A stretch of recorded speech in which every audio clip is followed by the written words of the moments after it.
Passage that can be very hard to understand. A passage that may be very challenging to swallow. Okay, but if you really try to understand and dig deep into the meaning of the scriptures, it's really all about this. It's really all about denying oneself for Christ. Okay, you know, being a Christian is not like you are applying or we are applying for a membership, you know, a bond, whatever kind of membership we have. So we have this privilege card, and then you go to, you know, the Disney annual pass, stuff like that, and then you become part of this club, and then you just check on, oh, what happened to the brother, what happened to the sister, who's getting married, and who's doing this and who's doing that. It's all good, but you know, Christianity is more than that. And I have entitled today's message, In Denial. How do you like the title? It's In Denial. So the title itself is either in denying yourself of Christ, or we deny, I don't want to do that. In denial.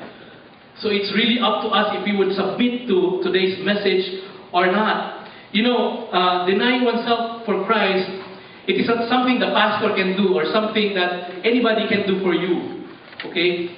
Nobody can force anybody to deny themselves for the Lord. It's a personal act. It's a personal submission. And eventually, if one would gradually understand the meaning of denying yourself in Christ, you would understand that, hey, this is what Christian life is all about. And I would like to say this comes to one's realization gradually. And I would not, I would like to say, I do not ignore the fact that whenever we mention the word denying oneself to Christ, it brings about so many painful pictures, okay? Things that we might not want to think about, like, do I need to give away my riches? Do I need to go to the mountains? Do I need to live a destitute life? Okay, do I need to have myself be burned at the stake? Okay, do I need to have my head beheaded? Okay, those kind of stuff.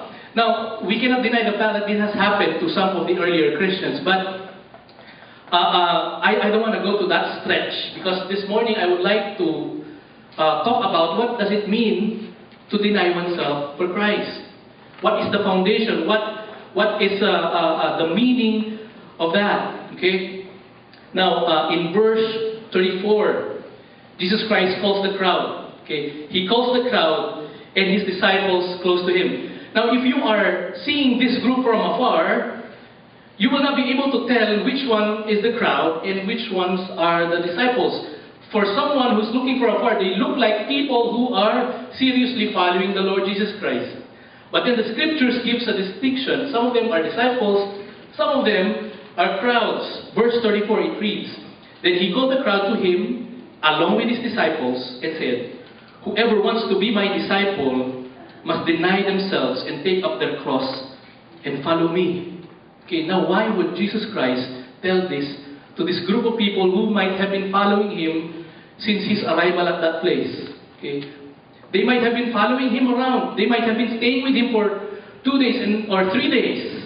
Okay, you never know. And yet here comes Jesus Christ telling this to them. Whoever wants to be my disciple must take up his cross and follow me. Jesus Christ knows the crowd is interested with him. They are interested with his miracles, interested with what he's about to do. Okay, in a way, what's his next show? They are there to see what happens. Okay. But you know, Christianity is more than just being interested with Christ. Amen? Because I'm sure many are interested with Christ. They want to know. But some of them would remain to be crowds.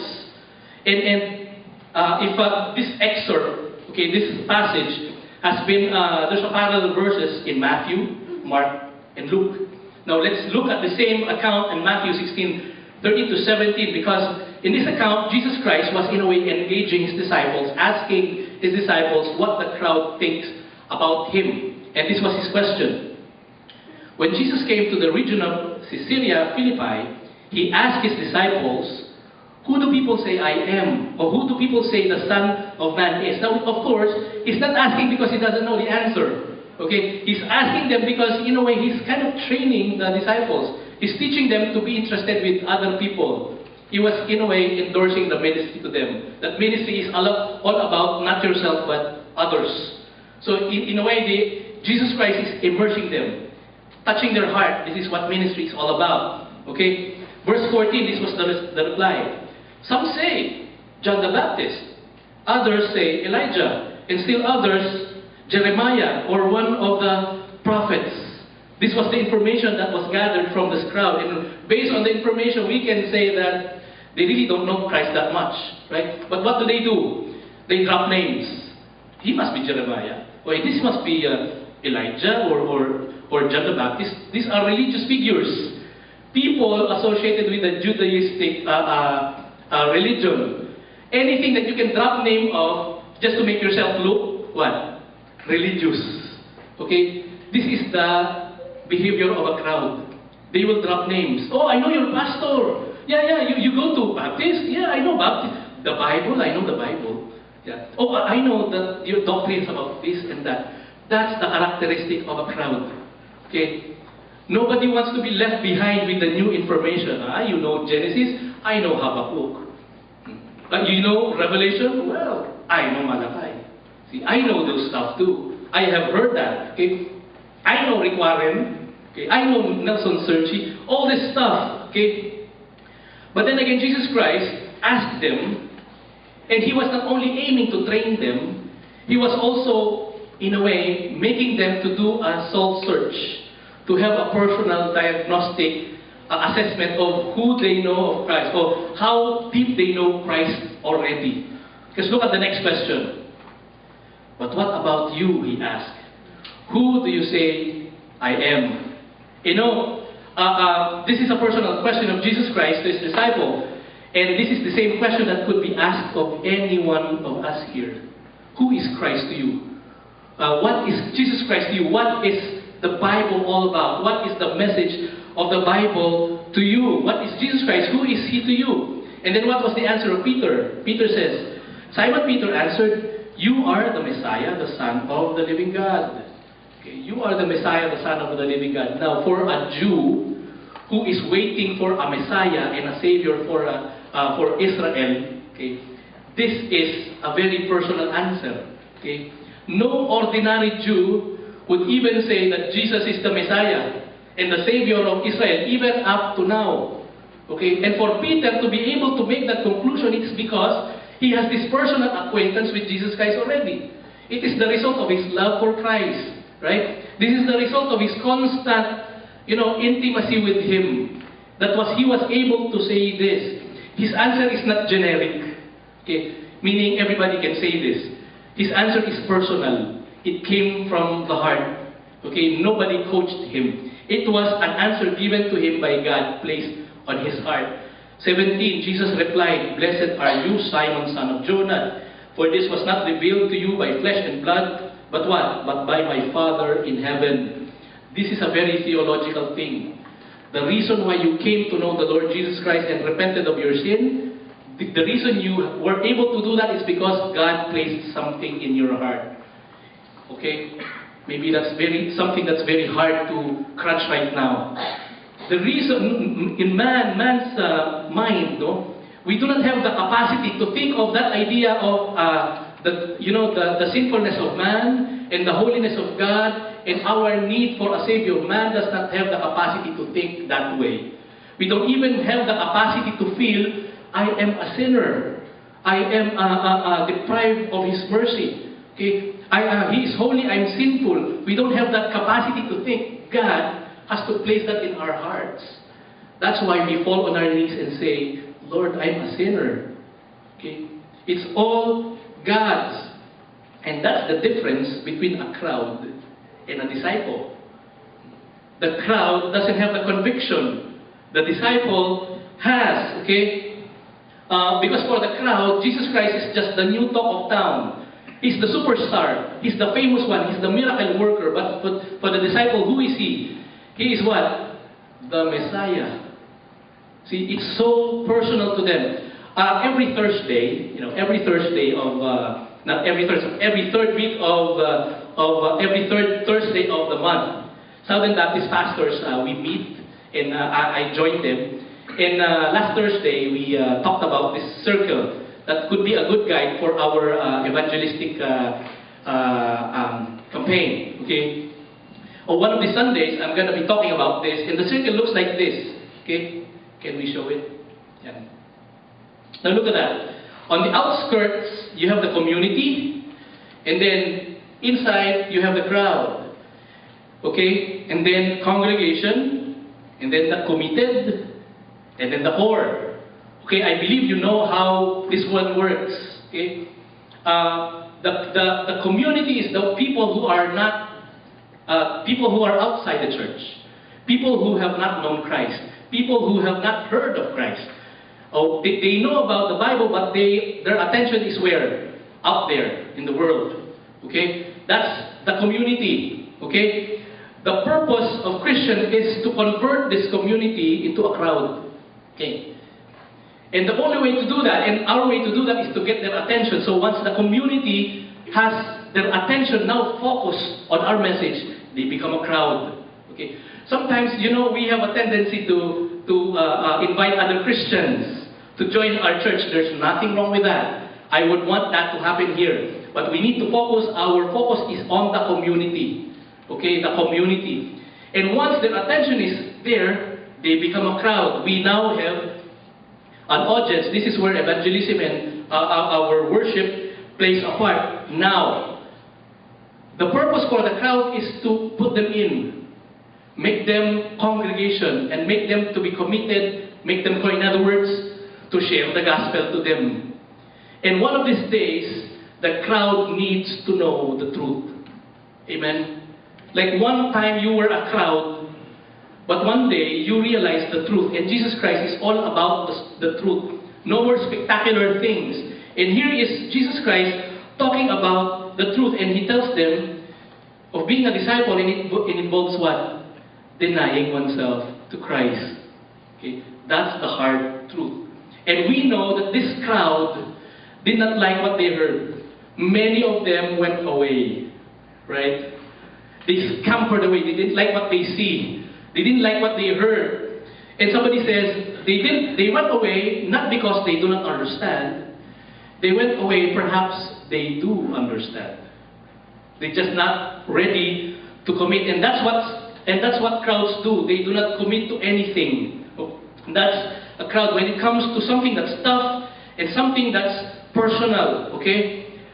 It says here, next verse, whoever wants to be my disciple must what? Deny themselves and take up their cross and follow me. Okay?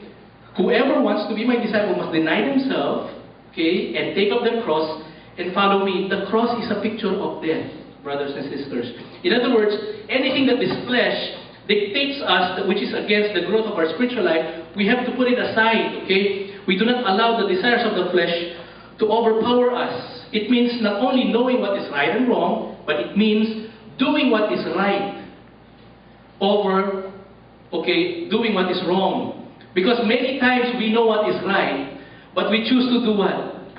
The wrong things. Why? It's pleasurable. Okay? It's good. It's easy. Okay?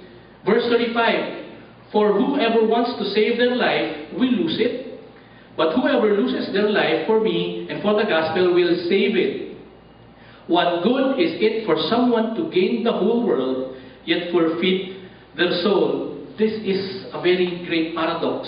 Okay?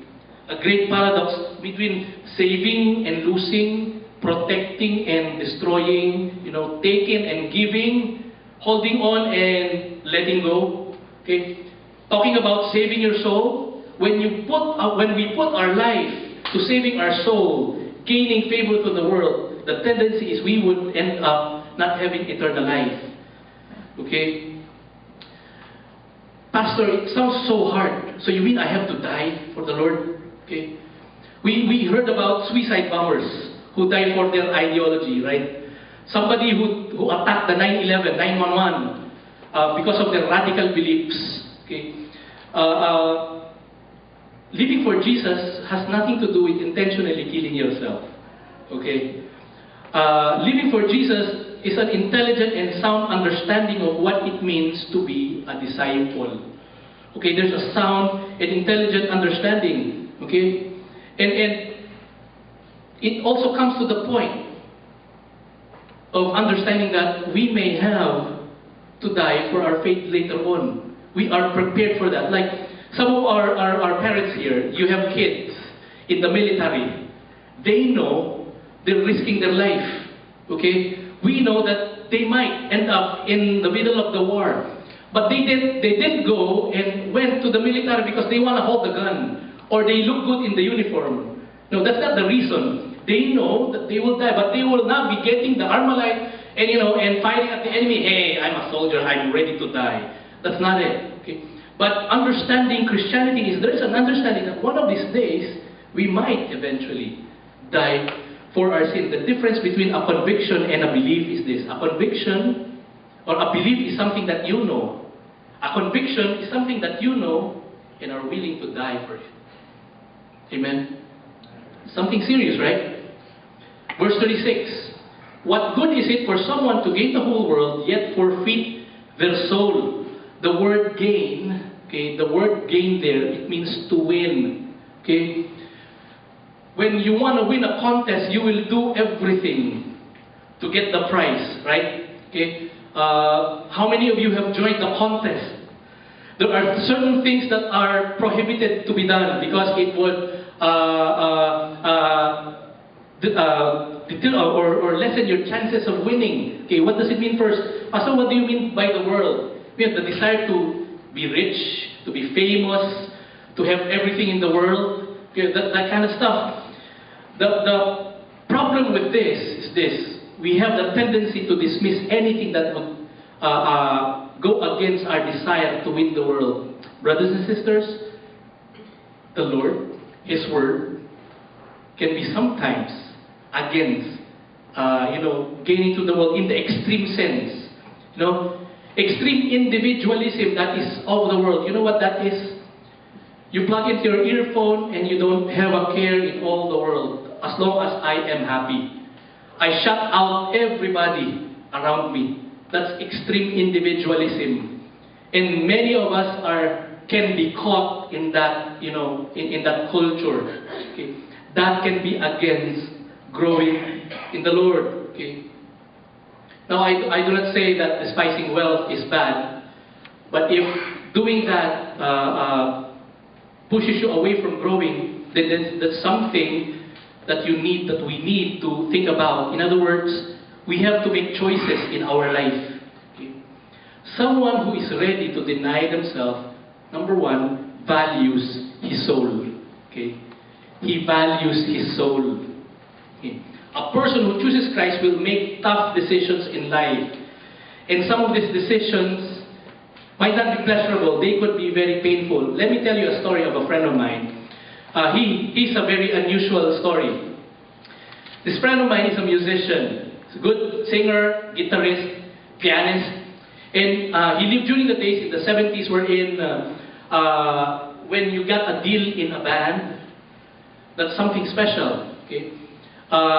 He's a band player, and the source of her income is playing on bars. Okay? Eventually, he got to know the Lord. He got saved. And then when he got saved, he wants to know more about the Lord. And then eventually, his bandmates landed a contract to go to Japan. And now they were off to Japan. And then he realized going to Japan would, in his case, he will not be able to study the Bible anymore. He will not be able to share Christ anymore. He will not be able to sing gospel songs anymore. In his situation, it was against the direction he wants to go. So he made a very painful decision. He quit. And what happened is his bandmates were so angry at him, they actually kind of beat him. They mauled him. And then of all the decisions he said, that's the decision that I will not retract back. Eventually, he went to the Bible school and he became our choir director in the Philippines. In the church, he met his future wife. And then eventually, he became a pastor in Binyan, Laguna. Okay. He's our Kuya Jun. Okay. That's what we call him, Kuya Jun Mariano. Okay. A pastor now in Binyan, Laguna. Pastor, that's too much. I cannot do that. Why do I need to give up a job? Perhaps denying Christ might not be that too dramatic for any one of us. I'm just telling you the story. Denying Christ might be things that are involved in our everyday life, between choosing like, do I read the Bible or do I watch the TV? Okay, do I sleep or do I attend the prayer meeting or the worship service or the Sunday school? Okay, do I go out and relax or, let go of this very important spiritual event? Okay, do I say sorry? I admit that I'm wrong, or I will just joke around and make him forget what happened. Okay? Will I listen? Will I be teachable? Or will I fight for what I think is right, although I know I'm wrong? It's just my pride is, I'm not ready to give up my pride. That's the choice that we have. Denying yourself in Christ. Amen? Amen. Do I tell a white lie? Or a gray lie? Okay? Or do I tell the truth? If I tell the truth, I'll be in trouble. Brothers and sisters, I have told the truth a lot of times to the point that I know I will be in trouble. But you know what? I have so many testimonies in my life. I told the truth and it gave blessings to me. One of them, let me tell you, during my college days, I did not study my lesson. I'm guilty of it. I forgot there was an exam. Of all the things to forget, the day of your exam. Imagine that. So at the time of the exam, I think the teacher wanted to, campaign himself, whatever what he's doing. He gave the test, and he left the room. And then he said, give me your papers after an hour or 2 hours. And all my classmates, they have the answer key, which was on one guy. And everybody was getting the answer key to this guy. So it was on rotation. So everybody got all the answers, but I said, no, I'm a Christian. And at that time, I was already doing Bible study. And Lord, it would be disgraceful for you. It's either I fail and repeat this class than for me to cheat. Because to me, that's cheating. Okay? Eventually what happened? I got my grade, I flunked. 5, all of them passed. But you know what happened? My classmates, they were guilt-stricken. Every time they got their grade, 1.5, 1.5, and they were looking at each other. You know what happened? They talked to our professor. He said, "Sir, we cheated. Only one of your students stayed to be honest, and that's me. That's Dennis." And then the following day, I got a call, and he says, "Bro, get your card now. You have your grade. Get your grade now in class." Well, I know the result. I flopped. No, you passed. Our professor was gracious. So I went to school, I got my grade, and the professor was smiling at me and he said, "I didn't know there are still Boy Scouts around." Okay. It was a testimony. So I realized telling the truth would bring about so much results that we might not thought of. Okay? Denying oneself. Verse 37. Look at this. "Or what can anyone give in exchange for their soul?" Or what can anyone give in exchange for their soul? Now, why do I need to have something in exchange for my soul? Am I trapped? Am I not free? See? Why do I need something to free my soul? Now, look at this. John 13:34. Jesus replied, "Verily, very truly, I tell you, everyone who sins is a slave to sin." Everyone who sins is a slave to sin. Have you been to the mall lately? When sometimes I see in the mall this baby running around, so happy. It looks like he has freedom. He thinks he's free, but on his waist there's a leash. And at the end of the leash is the father or the mother, just to ensure that this baby would not run amok. Someone who doesn't have Christ in his heart is a slave to sin. He can go anywhere in the earth, above, below, inside the house, outside the house. You can even go to the moon.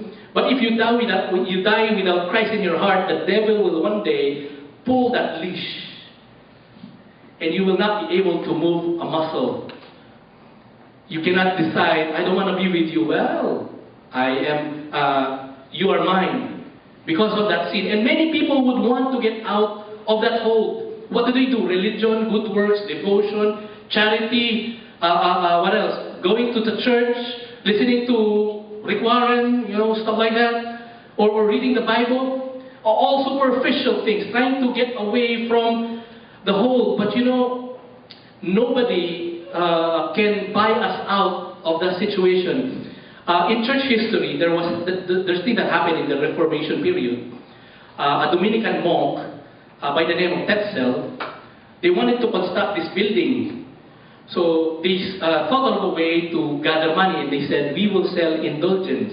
Indulgence is a paper that would, with sign of the Pope, telling you that your present and your future sins will be forgiven, and you have to buy that.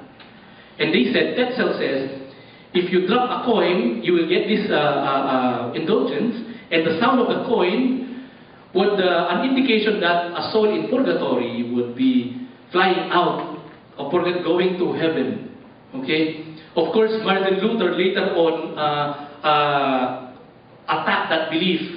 It's not being taught right now, but we still have nuances of those kind of teachings. There are people in the Philippines who would, perhaps by the time of April, they would flood themselves.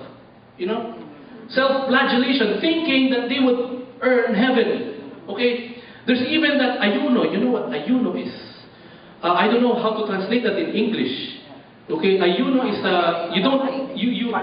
fasting. You don't eat meat on a certain day, thinking that you can earn your way out of hell and gain God's favor. Some people, they go to Baclaran.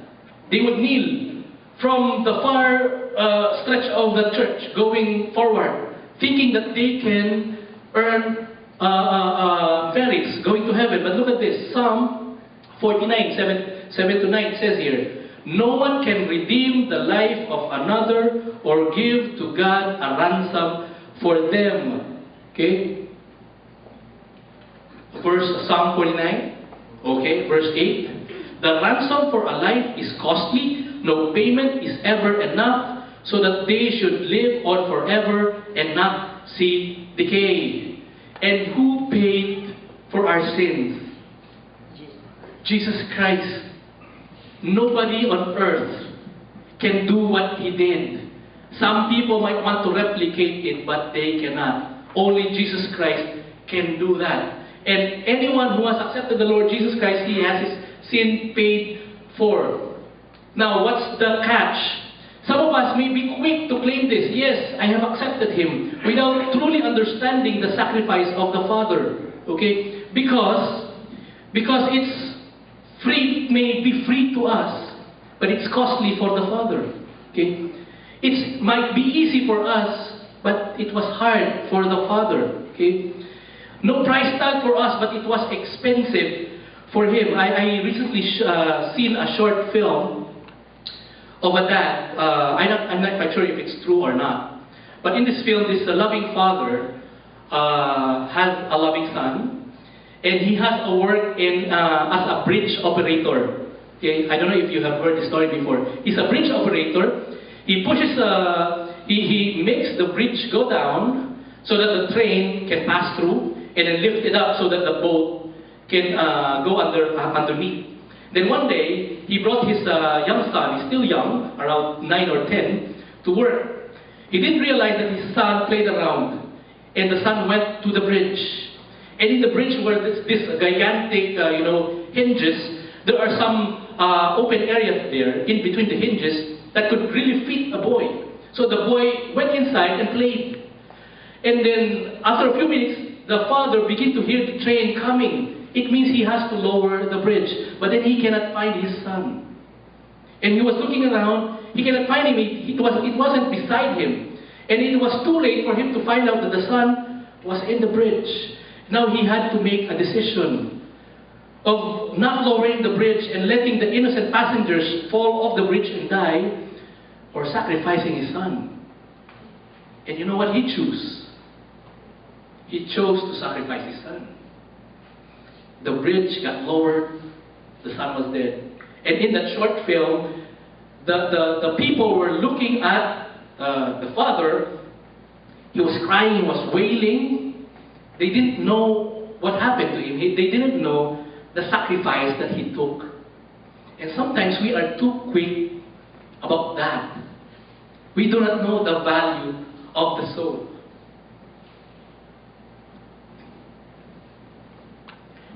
What can anyone give?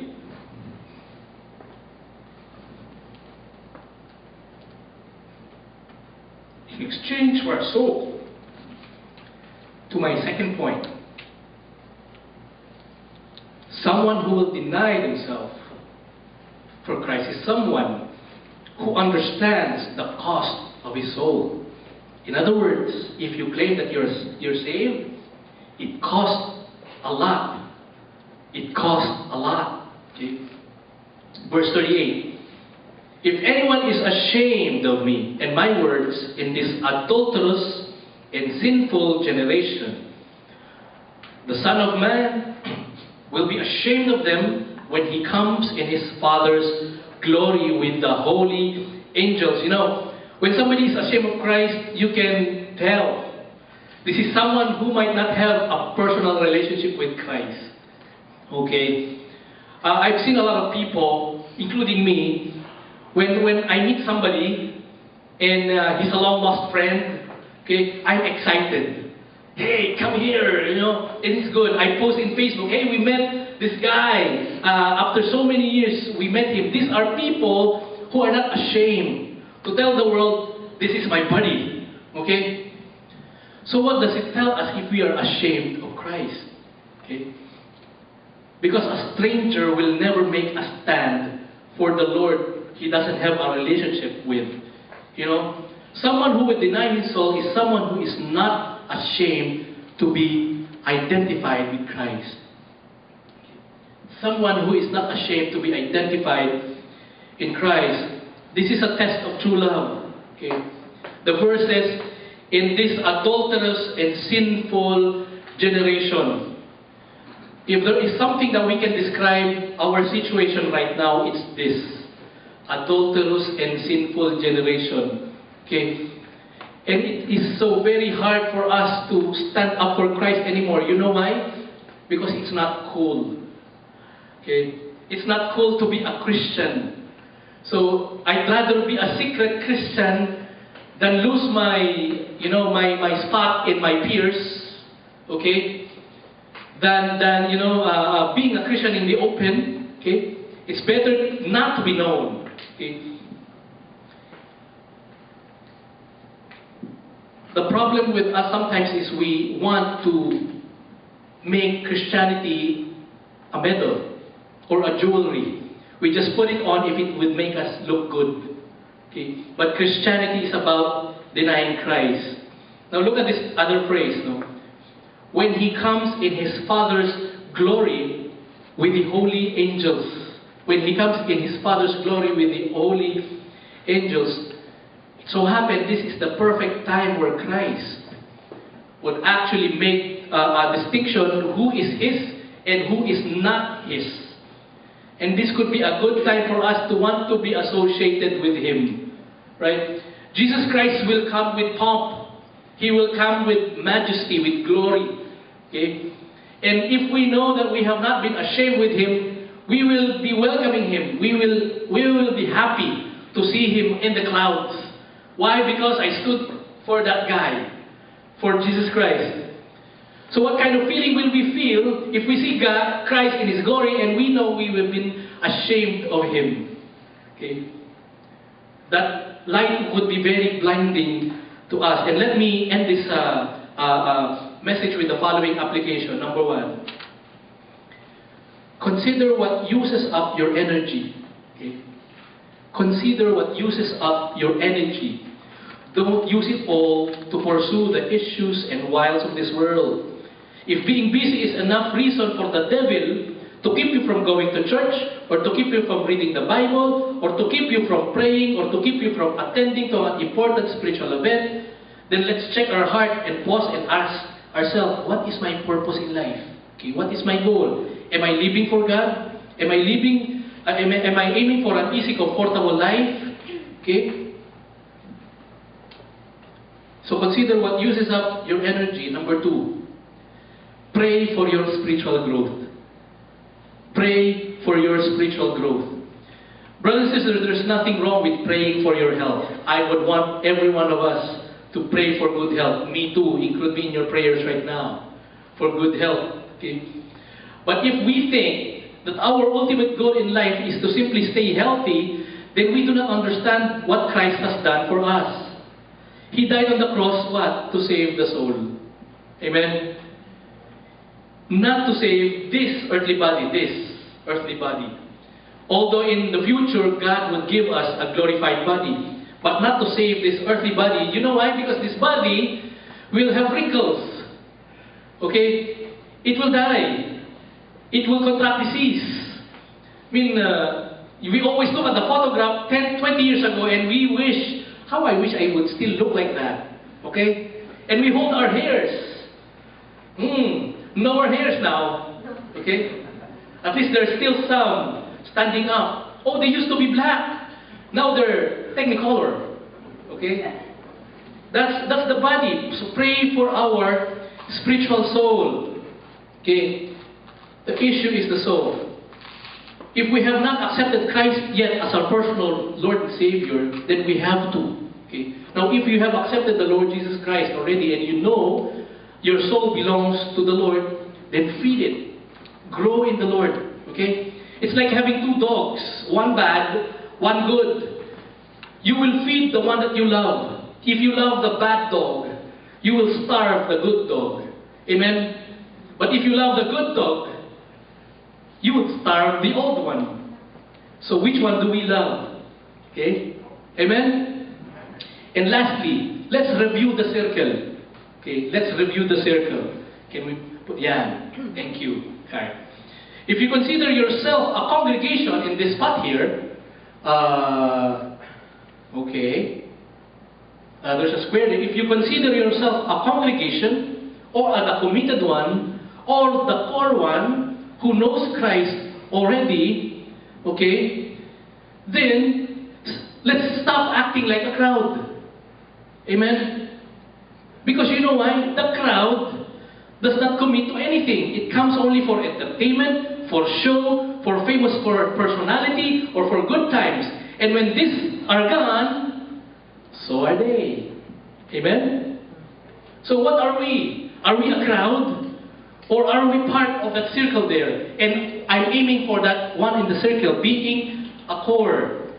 And the call to win the people is not given to the crowd. It's given to the church. The church is the one that would disciple people. It will not be the crowd. And for my last application, I would want us to watch this short film. Is it okay? A message in pictures. Amen. Let us pray. Great mighty God, we thank you, Lord, for the wonderful things that we have heard today. It could be very hard at times, but we know we can do things not using our power, but trusting in you. And I pray, oh great mighty God, that you just make us grow more, Lord God, in the little things in life, the many decisions that we make.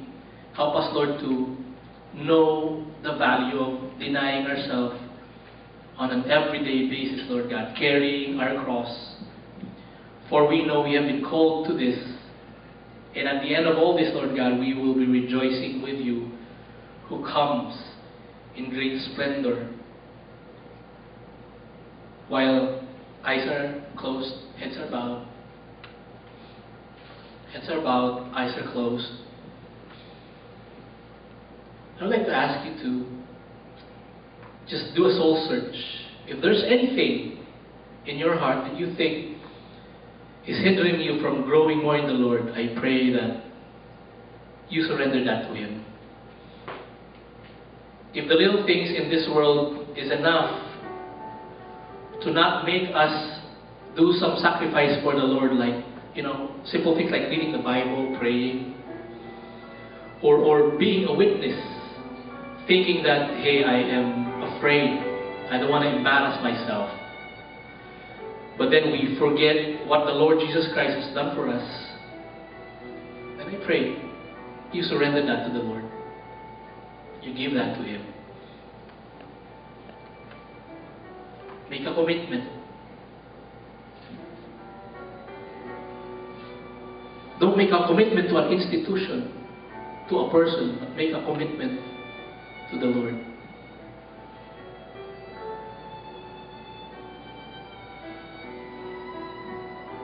Let me pray for you. Great mighty God, you know the heart of each and everyone who's present this morning. We know that we are limited. Things that we heard could be too much for us, but we know this is the only thing, Lord God, or this is the thing that you want us to do. And yet eventually, we know there is a joy in living a life that you have called us for. There are things that are not prosperous in the sight of the world, but they are joyful in your throne. The peace, peaceful mind, peaceful heart, all these things are your reward, Lord God. And I pray for each and every one right now. If anybody has made a commitment to you right now, I pray that you just honor it. Bless them, Lord. In Jesus' name we pray. Amen.